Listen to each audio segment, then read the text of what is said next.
మనం ఆయనతో డీప్ అవ్వాలి, ఆయనతో డెప్త్లోకి వెళ్ళాలి. మనం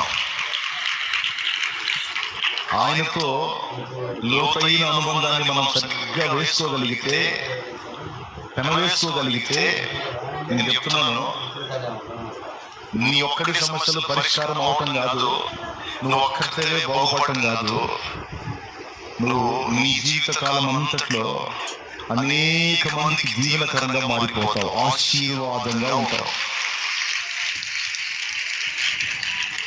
తెలుసా మీకు?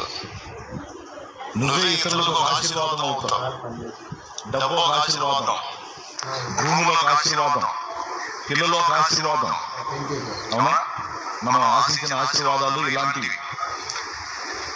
ఈ ఆశీర్వాదాలు మనుషులు ఫలానా విషయంలో ఆశీర్వదించాడు, ఫలానా విషయంలో ఆశీర్వదించాడు, ఫలానా నాకు ఆశీర్వాదంగా లభించిందని చెప్పుకుంటారు కదా.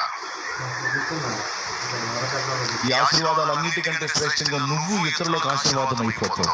ఆ అక్కే నాకు ఆశీర్వాదం, ఆ అన్నే నాకు ఆశీర్వాదం అన్న స్థాయికి దేవుడు నేను తీసుకెళ్తాను. వెళ్ళిపోతాను ఆటోమేటిక్.